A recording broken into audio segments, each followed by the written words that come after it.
Bonjour les amis, j'espère que vous allez bien. Aujourd'hui, on se la fait short sur Gladiator. Gladiator est un film américano-britannique réalisé par Ridley Scott et sorti en 2000. L'intrigue se déroule dans la Rome antique et met en scène Maximus Decimus Meridius, un général romain renommé. Après avoir été trahi et laissé pour mort par l'ambitieux empereur Commode, Maximus devient un esclave gladiateur. Il conquiert le cœur du peuple romain dans l'arène du Colisée et affronte finalement Commode dans un combat épique. Le film a remporté 5 Oscars, dont celui du meilleur film et du meilleur acteur pour Russell Crowe. Une suite est prévue pour 2024. Petite anecdote, les tigres. 5 tigres ont été amenés sur le tournage pour la fameuse scène du duel dans l'arène opposant Maximus au redoutable Tigris. Pendant la conception de la scène, un vétérinaire armé d'un tranquillisant se trouvait constamment sur place. De plus, pour qu'il n'y ait aucun problème de sécurité, Russell Crowe ne devait jamais se tenir à moins de 4,5 mètres des animaux.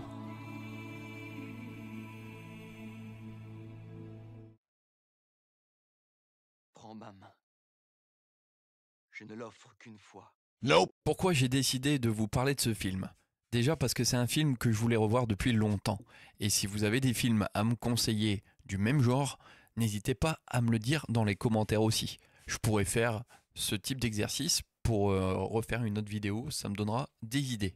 C'est toujours intéressant de partager ensemble une expérience. Et je voulais vous donner aussi l'envie d'aller revoir ce film. En fait, j'aime beaucoup la morale de cette histoire pour la simple et bonne raison que vous avez un soldat qui est typiquement fait pour obéir aux ordres, mais pas à n'importe quel ordre, et surtout ne venant pas de n'importe qui. Donc finalement, c'est quelqu'un avec des valeurs et des principes à qui on va tout prendre, on va traîner dans la poussière, et qui va passer du rang de soldat à simple esclave, comme une marchandise qu'on peut troquer contre l'argent qu'on échange, dont la vie ne représente finalement rien. Quelque part, c'est pas tout à fait faux étant donné que Maximus a tout perdu. Sa famille, son enfant, sa maison. Sa seule raison de vivre est désormais de se venger de l'empereur Commode qui lui a tout pris alors qu'il était sur le point de pouvoir rentrer. Malheureusement, le destin en a décidé autrement. Mais c'est au héros lui-même de se présenter. Quel est ton nom? Tu as bien un nom tout de même. Mon nom est Gladiator. Comment oses-tu me tourner le dos? Esclave! Tu vas retirer ton casque et me dire comment tu te nommes.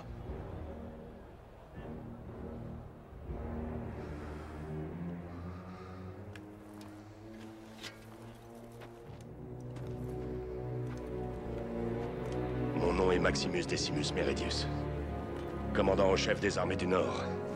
Général des Légions Félix. Fidèle serviteur du vrai empereur Marc Aurèle. Père d'un fils assassiné. Époux d'une femme assassinée. Et j'aurai ma vengeance. Dans cette vie ou dans l'autre. Vous l'aurez compris, des passages épiques, il y en a plein dans le film. Alors allez le revoir immédiatement. Pour ceux qui sont en manque de repères, vous verrez aussi une image de la démocratie qu'on vous donne très peu. Voyez, c'est le peuple qui décide. Une décision tellement forte que l'empereur lui-même en tremble, puisqu'il ne peut pas agir comme sa volonté le lui dicte. Il aurait bien aimé tuer sur le champ cet esclave qui désobéit. Le peuple est réuni, et c'est devant les yeux de la foule que on voit le résultat en direct. L'empereur ne peut pas agir comme bon lui semble. Sous la pression, il est obligé de le laisser sain et sauf. Et je peux vous dire que ça l'embête énormément. Il s'en remettra pas. Et de démontrer la force de la démocratie à partir du moment où on est aimé du peuple.